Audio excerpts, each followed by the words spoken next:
rise from their exploits and grow. In the spotlight they belong. Wbel stands strong.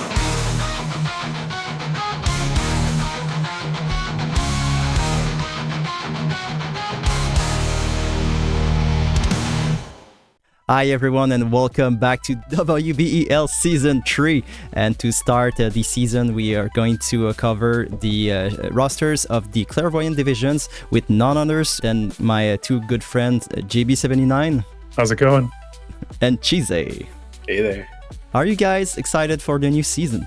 I am excited. I think that it's been enough time since the last one passed that people are ready, and I certainly, I'm ready to kind of get back in there and get a chance to kind of play with some of the old units, because we certainly aren't really doing much of that these days in the other PvP in games. So, there's a big roster of units in the game, and it's fun to kind of dust them off a little bit and get to use them again. I really enjoy the rules this season. I think that having the force of multiple different elements really diversifies your roster, and also makes you probably choose some element, or at least some units that might be a little outside your wheelhouse, especially if you lean more towards playing a certain kind of element or things like that. So, and that plus the flex rule, I think should add for a little bit of unpredictability, a little bit of dynamic team compositions there. So I'm really excited for the rules this season. That's a great point. I think that the rules are,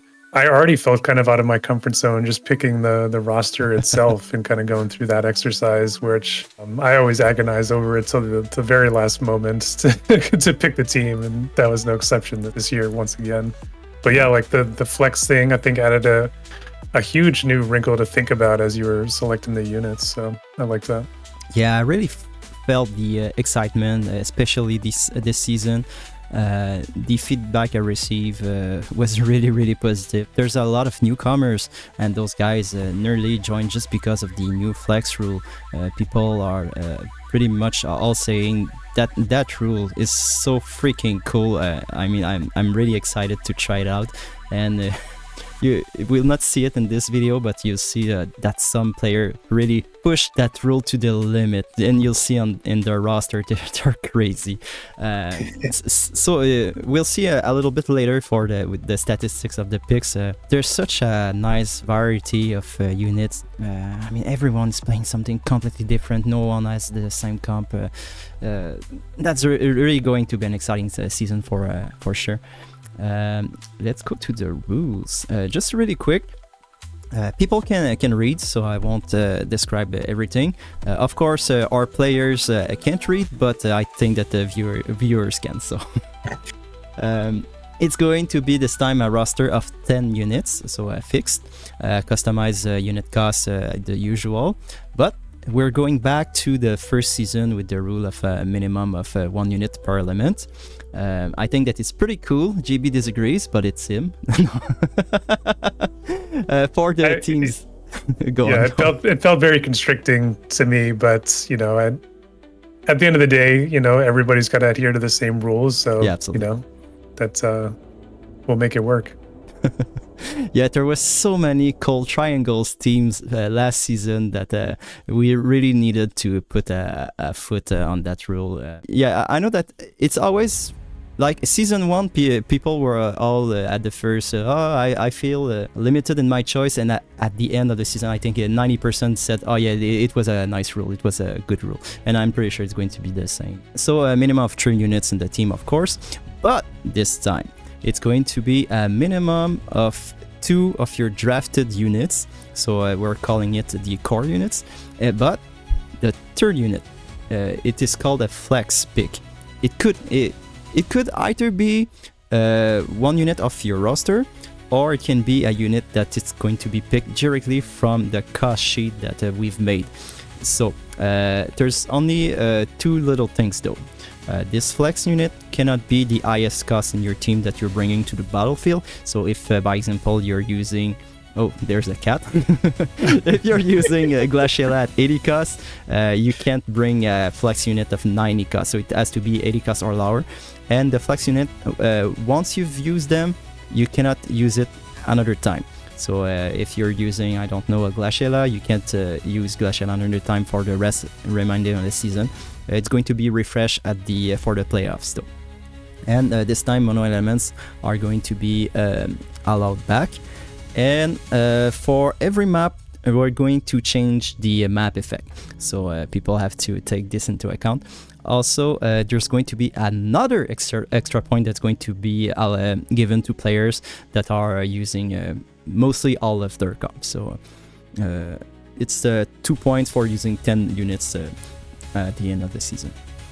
So you guys, I know that we talked a little bit about the rules, but how do you feel more generally about them? Yeah, I'm really glad that we also have the rule returning about not using the Versus of the Heavens TMR. I do think that really cripples a lot of older units. So I'm glad that we still chose to bring that one back. But as far as the roster composition, like I said before, I do really like the creativity it kind of forces you to do, and it definitely made me choose some units that I wouldn't have chosen otherwise, for sure. I don't know about you guys, but personally, I actually had a bit of a tough time finding a fire and ice unit that I was really happy with. So I did end up settling on a couple, but yeah, it was a little rough. So I've only struggled with light. The light unit is the only one I didn't want it in my team. That was no problem for me. I can guarantee that one. And I had too many units in each element that I wanted to grab was my issue I was running into, and I had to kind of whittle things down to multiple times before I kind of finalized who I went with. But yeah, it was a kind of have to think about things a little bit differently than last year, going from, obviously you can make those cold triangle teams like I did versus now having to use, select one of each. And, of course, you also have to think about getting those extra points and putting units in there that you can actually use week to week and get you, those bonus points, because I'm sure that, those will come in, and maybe determine some of the final playoff spots. Yeah, you can still make the cold triangle teams pretty easily. Myself, I've been really strong into earth and ice, but I don't know why, but for these tournaments I like to use lightning and wind for some reason. Okay, so for the most popular units, as you can see, there's no 22 2P. The most popular DPS is Glaciela, Flag Bearer of Reform. Interesting. Okay. With 8. I mean, I can see it. And Rafal is right there too, tied. Yeah, and Also with 8.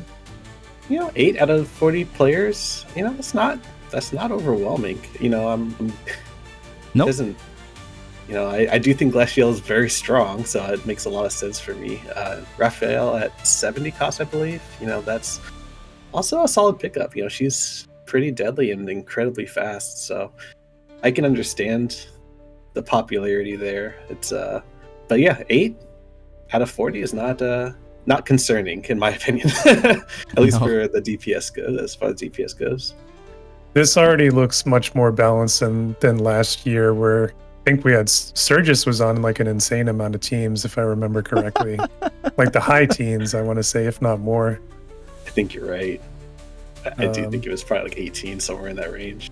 Phoebe is as the number one unit overall with 11 is, so about 25% of the league selected Phoebe is it's a good choice. I mean, 50 cost for.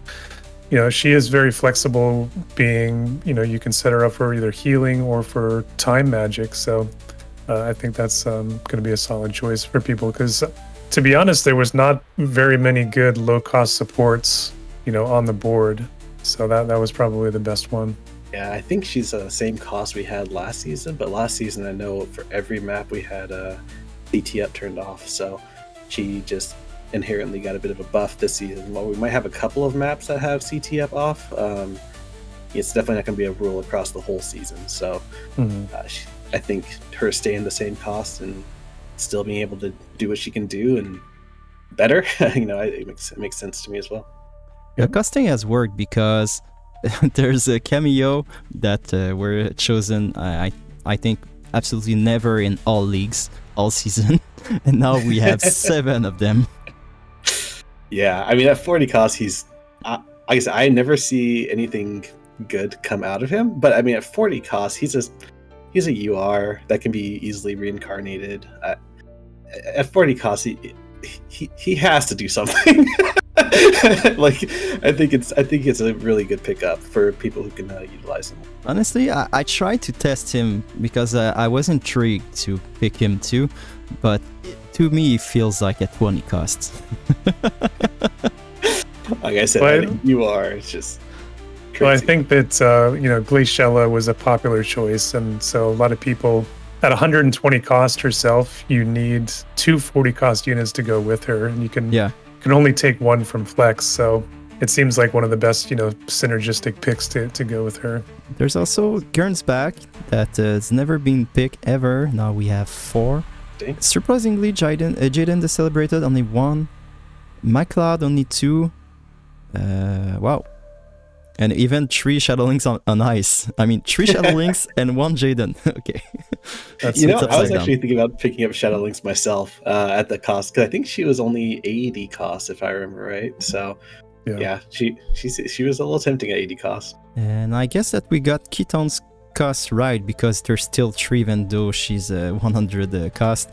Rafale at 8, I'm pretty surprised. I think it's Marexis that told me in the private, you guys finally got Rafale's costing right because she's a beast. Yeah, I mean, even at 70, still having 8 people choose her. Yes. Incredible. I think a lot of people are excited too about all the Dagger vision card, and then kind of the combination of Dagger with Ninja Blade that gave them access to a lot of new cards as well. That I think she's going to be a lot better this season than last. We have 2 Joker pick. At 40, he only got picked twice. Yeah, he's still 120 locked, so his stats, you're going to have MR's Max Reincarnated. That's going to have better stats than him at this point. But, I mean, he still has a cool, good kit. Can be able to give Protect and all that stuff. So, I can still see people using him and getting some success. It's just be a little hard at 120 cost or 120 sets. Not much katanas. There's more bow players than katana. It's really surprising. That is very surprising. Still not very many overall though. No. Bow. Great sword, Rain, so 6, Bronwell 5. I guess that Dido and LXD made some showcase season, so I encourage some people playing them. I know that GB, you really like her too. I do. Otherwise, Black Mage, Phoebe, like we saw, Margaret. Only really surprising that there's not much more Black Mages there. Yeah, as far as like hard carries go, you really only have Phoebe and. I'm really surprised not to see Gargus on that list. Oh yeah, true. Yeah, because I thought long and hard myself about taking Gargus. I mean, he's true to his cost at 80, but I think that when you compare him amongst many of the other 80 cost DPS, he was still a good choice. I'll hear about Bradley from Mr. LOF for sure, because nobody picked him. Nobody. Yeah, wow. A lot of Tyrells though. Okay, 5 Tyrell. And that's not a bad thing for Bradley. I've seen plenty of him. For already Evans Blade is 4 too much, in my opinion. Little Leela. Wow. Okay. It's pretty high for her. I'm not surprised. It's really a great value cost at 60, honestly, for what she brings. I I think agree. I have to do my annual soapbox of I still think she should be banned every single year. It's just I hate picking her and I hate playing against her, but I will. Global Spear Portrait. and Dagger leading the way. Ow, Spear this is again. A lot of Spear. Yeah, that's what it was last year as well, right? I mean, Surges helped a lot last time. around, Yes. But this time around, not a lot of people pick Surges, but still Spear is overwhelmingly the Last favorite. year, it was 76. Oh And my this- goodness. The second one was Devout with 43. This time Devout is at 30. And the third one was Sword Knight And now Sword Knight, where is it? 25. Not yeah. so bad. 6 Yeah. slimes in the league. I thought about taking him myself. Yeah. Me too. He was on my short list. He's very versatile. If Skal was still at 110, I was probably picking both. But at 120, it didn't fit in with my team. Honestly, Fist kind of surprised me. It's the 3rd highest chosen one, which honestly, It fits really well with Spear, fits really well with Greatsword. They receive a lot of love recently, so I can see why. So in general, people have one tank in their team, about 6 to 7 DPS. Only half of the players are bringing a healer, and about 2 units are support units. All right, now we're falling to the good stuff. Not this one. yes. No, go back. I saw Garouken. Oh, I wanted to run him so badly, so badly. If Yeah, only because he it's so was just- bad. No. He has some good attacks, but his HP is like so low. Yeah, it really is. All right, so the first team that we're going to cover is Dervis with the free-to-play, by the way. We can see in the top end that we have Olet the Evans Blade, 2P, Astrius, Oberon the Auspicious, Vivi. That's really a top-end team. A lot of very, very scary guys in the top. I'm kind of perplexed because there's 2 Katana, and both are physical too. I agree. Very top-heavy team here, where he's got basically a stars and scrubs kind of strategy here with, a bunch of units with either 110 or 120 cost with Howlet. And Dervis has basically augmented that with several 40 cost and 50 cost. So he's going to be looking to flex in units within that same, 40 or 50 cost, depending on who he chooses. So to be honest, there is a lot of value in the 40, 50 cost area. So I don't think it's, I think it's a viable strategy. I thought about, a similar path myself. But yeah, I think he's got some good carry units. I'm not a huge fan of Oberon. I absolutely don't think that he's worth that cost. But maybe in this format with all these older units, maybe he can be. Vivi, super scary unit, obviously with the stun and high magic value. So yeah, some great carries there. I think it's going to be, you're kind of wondering who he's going to bring week to week. Last year, Oberon for Alcar did magic. It was carrying his team all alone. So I think that in this format is way better. But I think that last season it was at 100 costs. So maybe it was better for him. But yeah, I'm a fan of him since Alcar. Chisei? Just kind of echoing what was said already. The very top end heavy strategy there doesn't leave a whole lot of options in terms of the flex rule. Because with this roster, he's only going to be able to flex at most of 50 cost. So in terms of what you can kind of expect from this team, it's pretty much going to be those 5 carries right there.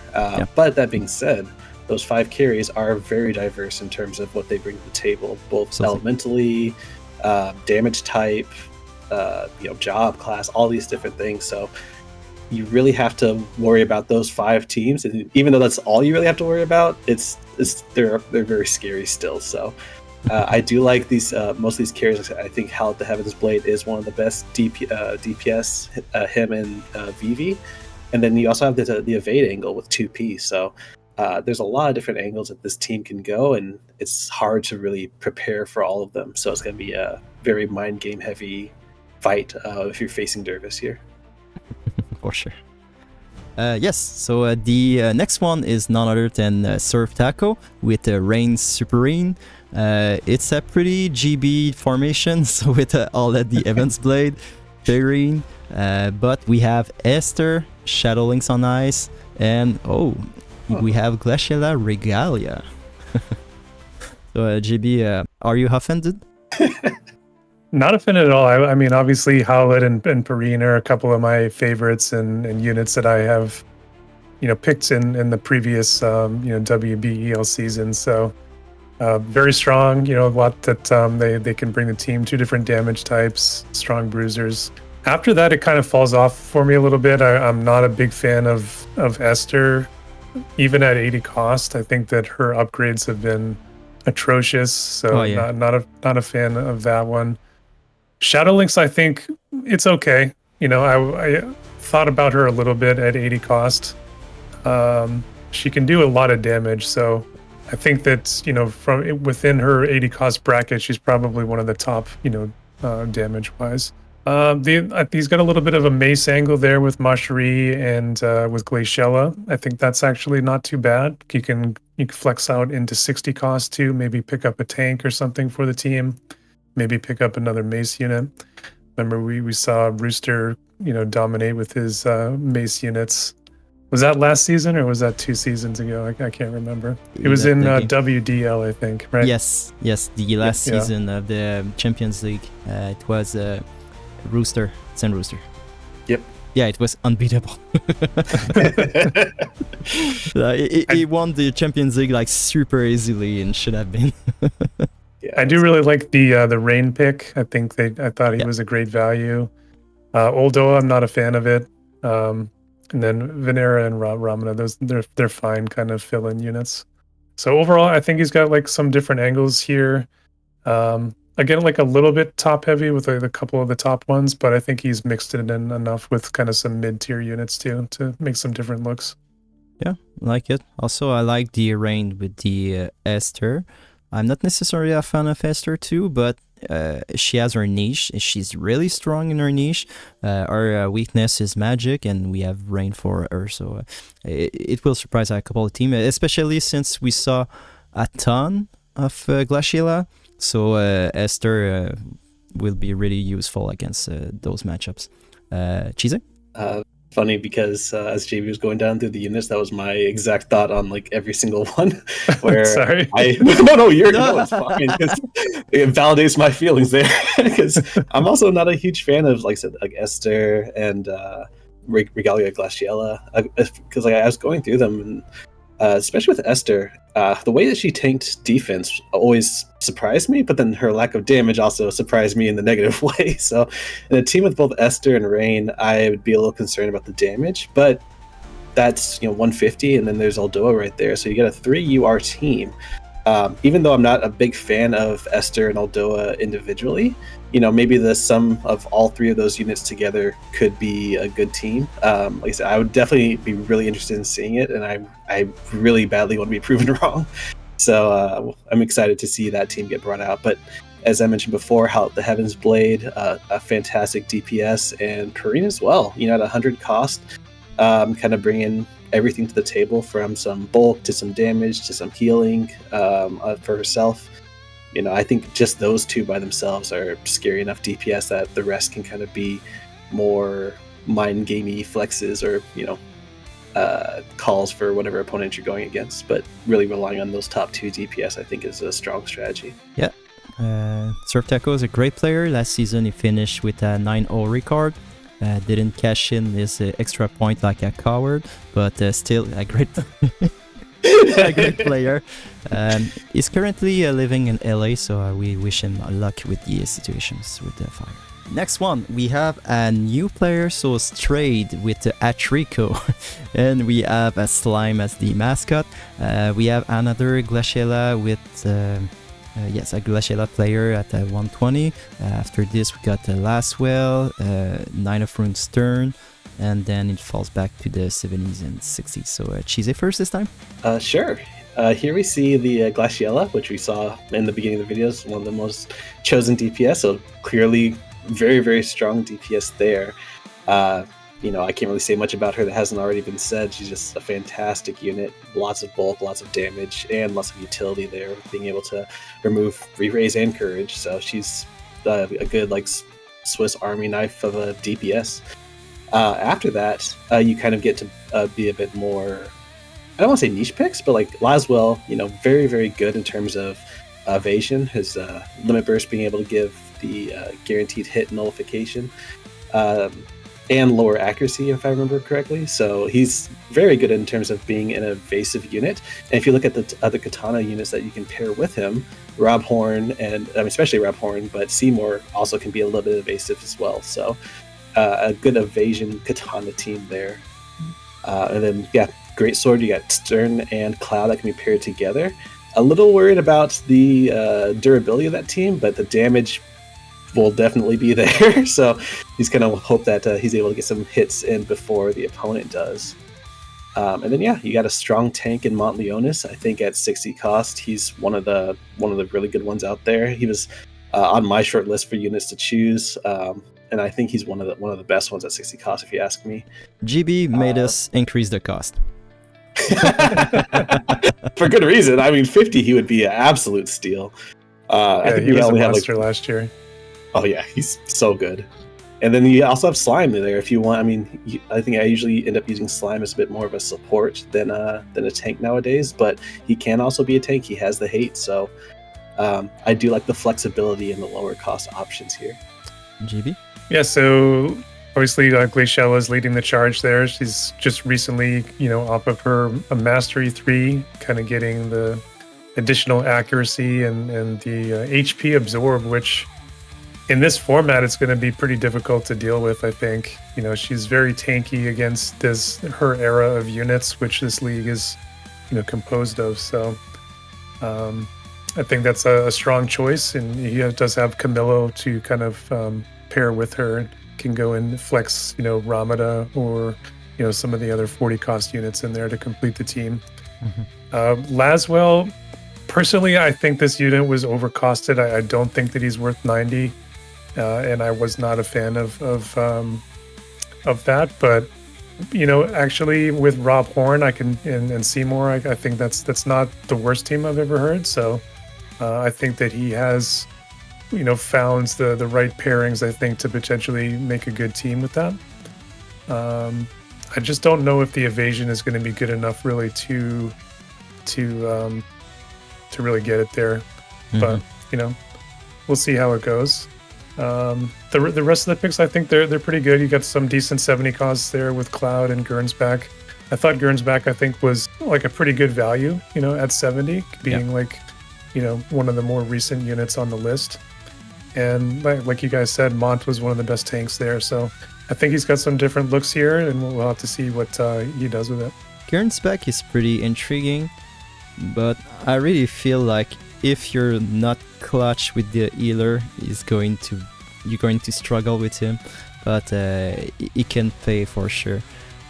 He did get the limit burst upgrade to give him the HP absorb on that attack, so yeah, true. Maybe can help him out a little bit. It'll always be a thing like he will hit hard, then replenish his HP, will fall back to his courage again in one shot. He's going to hope that his turns or his healer going to heal him. It's going to be fun to see for sure. What we can see now is that since the old URs are so undercosted, people can run super easily 3 URs in a team. And I think that for the first time, those teams will be relevant for real, because I think that in the past some units like A2 were way too oppressive. There was like nothing to do against those units, even with 3 URs. Good luck straight for your first season and community tournaments. Next one, another new player. So we have Nidles with the Cetra Impalers. His showcase unit is Sephiroth. After this, we got the Astrius, Vivi, Winter Luarta, and Satya. So, Chisei again? Yeah. First off, I gotta point out the name. You really had to do that. But aside from that, yeah, Sephiroth. I don't know the reference. What is it? Of Aerith and Sephiroth. Not just. Yeah. Oh, yeah. That's rude. Yeah. I know. Well, he does have Sephiroth there as his mascot too. Yeah, it's fitting. It's hey, respect. I love it.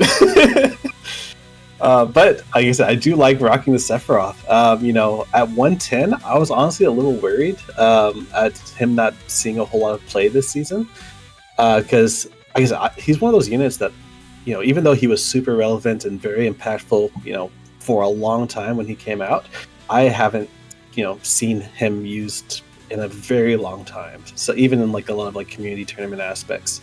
So I don't really have a good gauge of his power level, and I was worried that 110 might be a bit too much. But last season, Sephiroth and Phoebe, Crashmaster, he can still be pretty effective with that quickener. See, and this is why I'm excited to see him. Even though I've had my good share of him, especially now that he has his new version 2, I see plenty of Sephiroth in my game. But at least this older version of Sephiroth, I haven't seen in a good minute, so I'm excited to see him get some play again. And like you mentioned, Sephiroth, and then there's the Phoebe right there, and you can pair him with so you have the Katana synergy with the Quickener and Phoebe. So I think that's a very, very solid team. And then you have Astrius too, if you want a different Katana team. And then you have the different damage typing with Vivi and Luartha, who I've already mentioned, Vivi being one of my favorite choices for DPS. And then once Luartha at 100 costs, I think is very, very strong in terms of the damage output that she can bring. So I am honestly very afraid of this team. I think, I didn't even mention the bow team. There's a Seti and Nivlu there that you can easily use as well. So there's so many different angles that this team can attack you from that I think that this roster is very well crafted, in my opinion. 100% agree there. I mean, there are some similarities with some of the units here to Dervis's team, actually. There's a couple of overlapping units there, and a little bit of a similar strategy with like a very top heavy here, this 100 costs or higher. But, I think, as Chisei pointed out, there are a couple of different looks here, specifically with that bow team. I think Satya was actually a great value at 80 cost, I think. Nivlu, very dangerous with her limit burst as well, so that team could be very strong. And then he does have Phoebe there as the quickener. He could even put into that bow team as well. So he is, despite being a new player, he is repping last year very well with the Surges pick. The token Surges, you got to have it. So I think this is a pretty, for a first year player, I think this looks like it could be a pretty solid team. Really like the Vivi pick and the Luartha too. I think that those are so strong. I think they're even undercosted a little, but that's my intake, and I'm special. I will point out too that like I said, I think all of this team is physical aside from the Vivi, which I'd probably be a little concerned about. But I think Vivi is just so strong that just Vivi himself just being a threat that you have to prepare for. And always be ready for that. So I even though it is very physical heavy, I think the Vivi choice helps round that out quite a bit. I saw this, but in the end, you can just flex the magic unit. That too. Yeah. Next player is a returning player, so we have LXD92 with the non-nation. He's going to play as Bronwell again. We have another Glaciella. I think that's the Glaciella division. So we have Yuffie next. I'm surprised that people picked her at 120. We tried to kill it. It didn't work, apparently. We have another Sephiroth, famous Bronwell, and then we have Farm, which I don't know why anyone's playing her. GB, your intake? Yeah, another Glaciella here. So this was one of the 8 in the league that went with her. Does have the 40 cost Mariluk there to pair with either Glaciella or Yuffie. Not sure if the pairing works super great for Yuffie, although they did just recently get that Winter Perrine card that kind of links them together. So maybe it works. Mariluke, though, at this point is really just kind of a support unit, I think.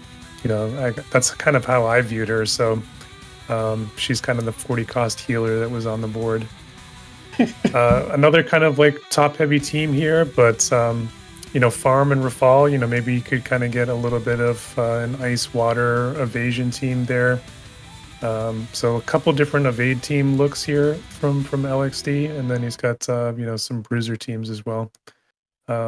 He's a good player. We saw that he had some good games last year, so we'll see how it goes this year. Getting into the roster, I think that especially Brunwell this is the first Brunwell I think I've seen so far.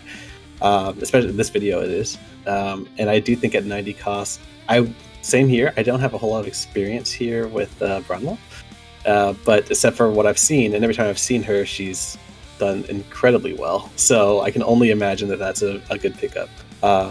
And then the Yuffie at 120, I kind of echoed the same thoughts as Numero, that I didn't really expect a whole lot of people picking her at 120, but I do know that, with Yuffie, or with Riku and Venera dominating the game and all the support that they're getting, that Dagger Ninja is just a very popular place to be right now. To the point where, like I said, even Farm and Rafal are getting very high pick rates. So I'm excited to see what LXD is able to bring here, and also bring in the Sephiroth. I just mentioned in the last pick. I do want to see more of him as well. So also being paired up with the Phoebe. So Quickener plus Sephiroth is a scary combo. I'm excited to see what LXD brings to this tourney.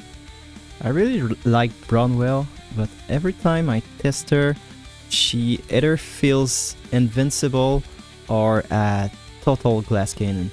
Like, sometimes you don't know why, even if it's physical, and damn, she gets one shot, and you're like, why? Okay. I don't know for UGB. I know that when I'm facing you, she always feels invincible, but when I'm playing her, that's how she feels. Make sure that she uses her barrier. Okay, so next one is Kiyoshi, so a great player, and his team name is Dude, Where's My Tank? So I guess that he's going to flex tanks, or maybe only rely on team bulk. So his main carry is going to be Halloween Lucia, Kefka, is mascot Winter Ravius, and then we fall to, I think it's the first shuttling the Crystalborn in this division. So GB? Yeah, so Lucia Halloween leading the way. We saw Crashmaster put her to really good use last year. With the Velis combo that just seemed almost unbeatable. But yeah, definitely like a heavy magic team there at the top with Kefka as well. So two kind of high octane magic damage dealers. And Shadowlink's the Crystalborn. I had her last year. I really wasn't able to get a lot of good use out of her, even in like a more liberal like cost format. So I'm not sure about that one, but maybe Kiyoshi here will be able to do something good with her. Well, I would love to see it. Does have Galzak in there as a support unit at 70 cost. I thought that was a bit expensive. He is very solid, but I think at 70 cost, it does make it a little bit tough to build around him, I think. Does have Gurns back in there, who we've talked about. Helena, I think, is a good value pick as well. 50 cost for a support unit. I think at the end of the day, it kind of gives you a lot of similarities to what Galzak can bring. And then Phoebe, so really heavy on the support angle here. So a little bit of a redundancy there, I think. But yeah, I think there is some good damage dealers there at the top. Yeah, there's Chuzelt. Best unit in the game, just saying. Chisei now. One thing I do like about this there's a couple things I like about this roster.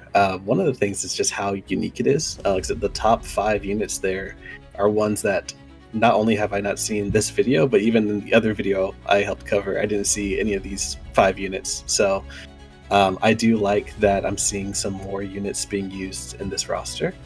And one of the things I like about it is that a lot of the DPS are in that 90 cost range, which makes it a lot easier to flex, because you can flex a 70 cost in there as well. That is one of the things that I was actually looking for when I was building my roster initially, was looking at if there's really good 90 cost and 80 cost DPS, because being able to flex a 70 or 80 cost to go along with them gives your roster a little bit of unpredictability, and just a lot of variety that you can kind of bring to each fight. So because just looking at this right now, I'm seeing just one great sword, just one glove, just one bow. So in terms of a job synergy, some of them will pair well with others. Like I know glove goes well with, I was gonna say not one of the ones I'm seeing here, but there's just other being able to utilize that flex rule to really get some of those job pairings in, and you kind of round out a little bit more of the roster is a lot easier when you have lower cost DPS here.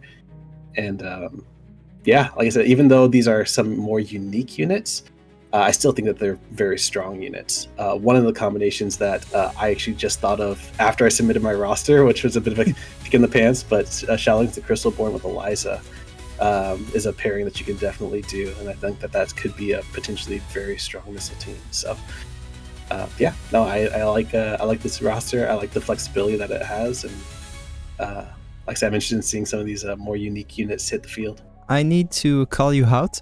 You said that he only bring one great sword, and you probably passed out on Shuzot, which is pretty insulting.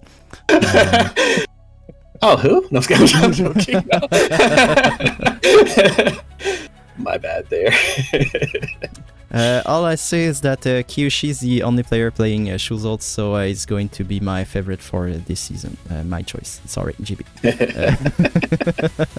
I thought about taking him. Next one is going to be Kayne, another new player with equivalent exchange, so a pretty nice team name for his mascot. So we have another Glaciella flag bearer reform. It's my third video. Honestly, I think I only saw like 1 and 2 videos. I think they're all in your division, GP. Man. Okay, so for the top end, we got Glaciella, Lunacestus, Ketone, oh boy, Perrine, Alphonse Elric, Snow. So pretty, yeah, it's a fist comp. Yeah. Okay, I don't see a lot of magic, but like I said earlier, it can be flex. What's your take on that, GB? So, yeah, I mean, this is almost entirely a fist team. There's just Yuna as a support within Devout, and then you have Glaciella. So that's interesting to me. I think that makes the team like a little bit one note overall, like where you can essentially just load up on 2 different resistances here to cover the gamut of what he can bring to the table. But there is strike resistance in the game now, which we didn't really have in the last iterations of the league as much. So maybe that can help sort of balance the scale. I don't know. I think that he's got his kind of top 5 there at 90 cost plus, and you're kind of just mixing in. Is he going to mix in Devout, or is he going to mix in Maraluke and then kind of go into flex or something like that? Maybe to bring a different angle to the team. So we'll have to see how it works out. I think in the past, being so one-dimensional hasn't been that much of an asset, I would say. But maybe Kayne will be able to make it work.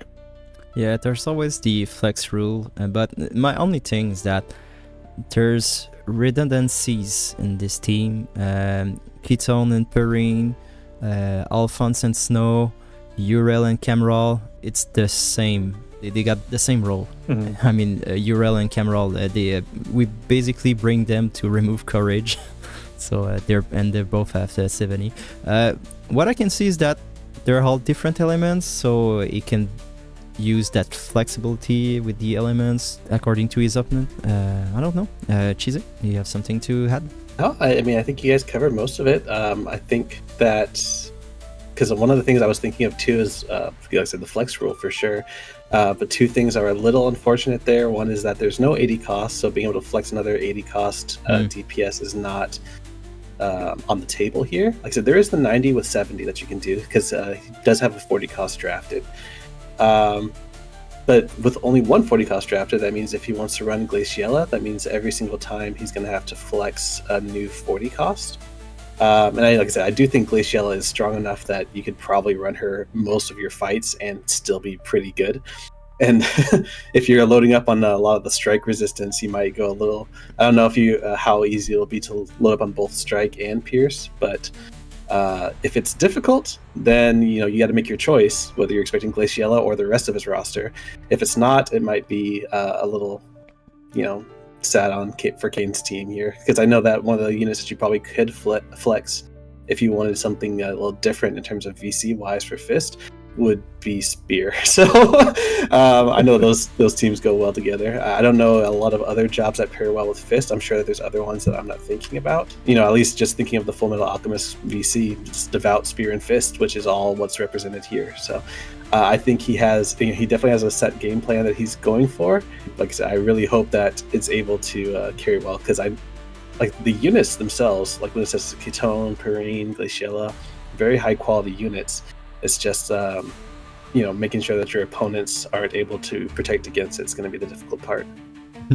I really feel like all the times that when the other player will see Glaciella appear on the screen, they will tell to themselves, like, shit. All this strike resistance means nothing. I feel like a lot of people were very afraid of evasion, so they kind of bring that as their ace in the hole there, maybe. Yeah, it's what I think too. I still believe in that team. I mean, it's difficult to mitigate Fist for sure, strike damage, and he can always flex a nice unit with the 90 costers. And next one is GBs My with team. the Paranoid Android. I didn't know in the lore that Cherries was an android, but it's fine. She is now. So in the front end, we got Perrine, Brownwell, Cherries, Deldo, love the pick with Rafal, Kefka, and Rain, which I love really much. Without revealing your strategies, what can you tell on your team? So similar to every other season of either WBEL or WDL, I absolutely agonized over the list for many days. There was, versions of my roster that pretty much looked completely different, several different iterations. This is what I settled on. And at the end of the day, I kind of was really valuing being able to, go into the flex and get a 70 cost to pair with what I have here. So that's kind of where I put priority on 90 cost units. And I also drafted 240 cost to kind of give myself flexibility that way. And that way I felt like I could be more unpredictable. So that's kind of, what I was going for. With my main units, I did also try to have a lot of different looks with, fist damage, slash damage, missile damage, magic damage, spear damage, pierce damage, I should say. So I really covered the gamut here. I do have like some pretty big status, ailment units as well that kind of can maybe catch people off guard. So that's kind of it in a nutshell. And we have Cameo and no flag Barry Glaciella. Did not go for Glassy, no. I decided to go for Charisse. Good choice, the better choice, in my opinion. So go on, Chisei, trash that team.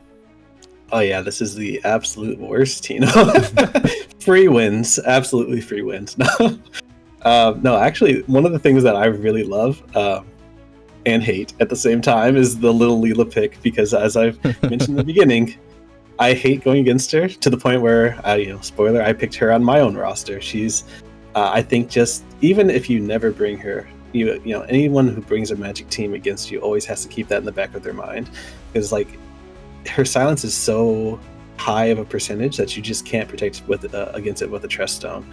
So you really have to commit some resources if you want to make sure that your Magic DPSs don't get silenced there.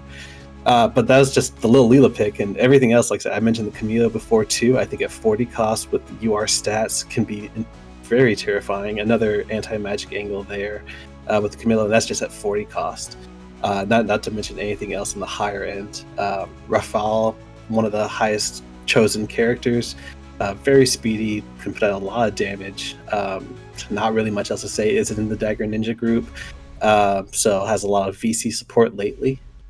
And then we mentioned earlier the Bronwell, but this is the first time I've seen it's only the second Bronwell, but the Bronwell pairing with the Rain, which I think is a very good combination there. A lot of bulk, a lot of damage coming out from the Bronwell, different damage types within that team. Like I said, it's a very, like what JB said earlier, there's a lot of different options you can kind of go with this team. I don't think that this roster is ever really pigeonholed into a bad matchup. I think that you can always, especially with the flex rule and having the 90 cost DPS there, I think no matter who you're going against, you're always going to have a decent option for whoever you're facing. So I like the roster quite a bit. Yep, I agree. There's a lot of threat, super unpredictable, and I mean, we know the player, we know that he's a tough cookie. Good luck to the whole division. See how it goes. I'm a little bit worried when I see a lot of like the very top heavy rosters and on some of the other ones, but I feel like I should be able to compete, so we'll see how it goes. Yeah, sure. The next one is Garouken with no expectations. Another guy that I know that he struggled with his team and probably redo it over and over again. So we have a Setia, Glaciala Wizard, Shadowlings on Ice, Varouche. So it's not a top EV, it's really everyone's the mid tier. Probably is going to use flex units a lot. This is, and Numero can attest to this, I actually mentioned a strategy that I briefly toyed around with before, was going nothing but like 80 costs and 40 costs, just so that way you can always flex and kind of do whatever you want from match to match. And I ultimately didn't decide to do that because there's some of the high units that I just really wanted to use very badly. But I am very excited that Garouken seems to be going that route. This is the first team I've ever seen that doesn't have a unit that costs higher than 90 or higher than 80. So because of that, yeah, you're able to do 80 with a flex another 80 or lower, and then you have the 40 cost there with Ramada, so that's definitely doable. So really the entire cost sheet is at his fingertips here. The only thing that's I guess a little bad about that strategy is because we do have the burn rule in place, so if you do find a team that works, you're only going to be able to bring that specific team once if you are relying heavily on that flex rule. That being said, you have the Glaciala Wizette at 80 cost, Water Spear, pairing perfectly with the Water Spear with Ramada. So whatever unit you flex there, you don't even need a flex, you have a spear unit right there with Shadowlings on Ice. So you have a solid spear team that you can always bring every single time. Another spear unit in Victoria if you want to mix things up a bit. Aside from that, Setia, as JB mentioned before, I think is a very good value at 80 cost. The rest of the team, Dea, Salir, good budget, 60 cost DPS. They're not going to be I wouldn't say they're going to be the stars of your team, but they bring enough damage on their own to really help out. And I think at 60 cost is a perfect place for them. So honestly, like I said, it's another very flexible roster because it's going to heavily utilize that flex rule that we have in place. Yeah, I think the units that are chosen are pretty solid quality. The only one, like I said, I'm a little concerned about would be like Wbel in terms of like the support within the roster, how much support she has there, and haven't really seen a whole lot from her damage as well.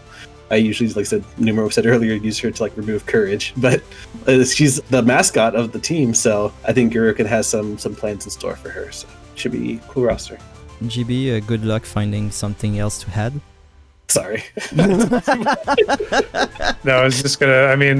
Chisei kind of summed it up pretty nicely there, but I actually do like that approach of being very flexible. What I just mentioned was kind of my core strategy. I didn't go with the 80 cost version of that. I found overall I thought that there was better value for me getting like a more powerful 90 cost and then augmenting that with what I thought was a fairly robust 70 cost selection. Yeah. But there is quite a number of 80 costs as well that I think Garouken is going to be able to play a similar mind games and kind of go deep into the flex and have that unpredictable factor. So I do like the low cost DPS. I think Dea is a good value. Salir, I looked at her a little bit. At the end of the day, she just only has like 2k HP or 3k HP. So, I couldn't go with it, but I like the offensive, game that she brings to the table. She's got good AoE. She's got a select 2 on her job 25 that got upgraded. So she can, kind of battle you both ways. So yeah, I think this, can be creative with this team. Good. The last player. So we have our Frenchie EreshMelt with Blinded by the Lights. I must say, I don't like any of those units. I think that it's trash, and I wouldn't have picked any of them. No, I like EreshMelt. So his top users are Halloween Lucio. So I think it's the only guy that picked him. Same thing for Risol. We have Grifford, Celeste, and then we fall to Resnick the Hoppy and Garouken. So GB first. Yeah, so I mean, Lucio leading the charge here. I think that EreshMelt is gonna be a little bit worried that like half the league here has Glaciella, to very easily take him off the board. He has augmented that though with Grifford, who obviously will be able to stand up to Glaciella very well. So that's kind of a good protection for that unit, I think. Although they can't be run together, I just think the threat is there at least. Aside from that, I mean, there is 3 Earth units here, which is very surprising. So very heavy into the Earth element, and I do like I think Risol. I like what she brings to the table. For me, I thought it was just a little bit high of a cost. Although there is very good value, I think, with the 40 cost dagger units. There was Mia in there, there's Vadim, there was Joker. So, I think there's enough there that you can kind of have some different looks with her. Yeah, I think it's going to be a good table. He was brave enough to draft Gavgarian, who's got a great offensive kit, but again, very low on the HP. Not sure how long he's going to be able to hang around. EreshMelt, I'm surprised that you didn't pick Mysterio. I'm ashamed. I must say it. I'm ashamed. Chisei, go on. I mean, he might have picked Mysterio if he didn't already have the 3 Earth units. True. But no, I definitely have to point out the Gafgarian pick, as I mentioned before. He's a unit I really wanted to put in my roster. I tried very, very hard to get him to fit, but unfortunately, he just couldn't fit in my roster. So I do hope EreshMelt brings him out, at least if for nothing else, for the extra point. But I do want to see him, and hopefully he doesn't die in one hit before he gets to do anything.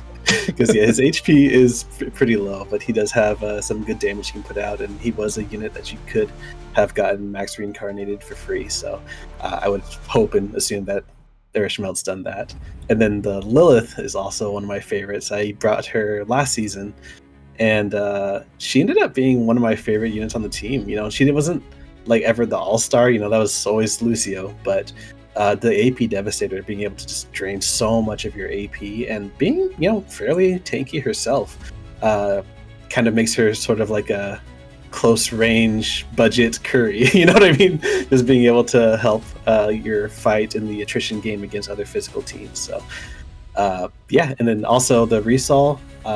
I don't own her myself. I really wanted to bring her if I did own her, especially because I could have paired her with Joker, which would have been my ultimate dream pairing. But what she has in her kit, there's just so much. She is one of the newest units that we have available to us, so it makes sense. Yeah, there's just a lot in her kit that she brings to a fight. Another unit that I'm also very excited to see, because I just didn't get to see her too much when she was released. Resnick the OP is a unit I was really optimistic about. I think that she kind of Swiss knife with like everything in her kit, but since she doesn't do anything super well, the only thing she does is counter lightning mages, older ones. So if everyone were only bringing, I don't know, Skal and Ranan, maybe she could be super great, but she tends to fall short on everything. But we'll see. The disable can be really crippling, so maybe if someone's caught off guard. So this was it. We covered everything, and it's 1 hour with the stats at the beginning. It's not too bad. We were kind of fast compared to shabby. the others.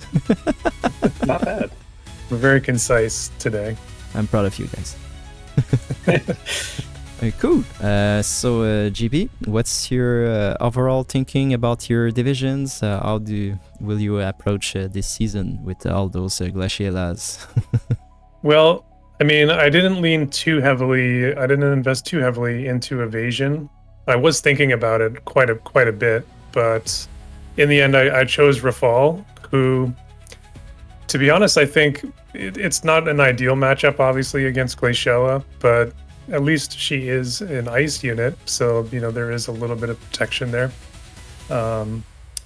But I think that everybody, obviously put some thought into the teams that they put together, and the interesting thing about this season really is the flex, and you're not going to be able to game too hard on what somebody's presenting to you, because they really could pull out a rabbit out of the hat from the flex, and some teams are going to be better equipped to do that than others, and be a little bit more unpredictable, and we'll have to see in the end if that pays dividends. So this season I'm going to shortcast it with you again. Looking can't forward wait. to it. Yes, it's always one of my favorite time of the week, and I'm really glad that you agreed to do it again this season. Thank you. Yeah, no worries, man. Looking forward to it. Yes. So thank you everyone for watching. I know that it's mostly the hardcore fans, but it's kind of nice to watch those videos in the background and tossing his head and saying, "What? He really did that?"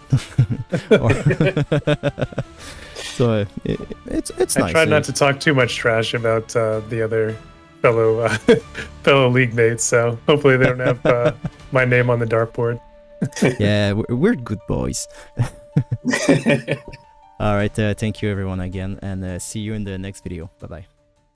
40 hearts aligned in play for the tourney of the might. The Blind Enthusiast League is here, with friends and foes so near. An epic journey to the top, never resting, never stop. Wbel calls our name, together for the grand game. It's the place to be right now, cheers and shouts we scream out loud.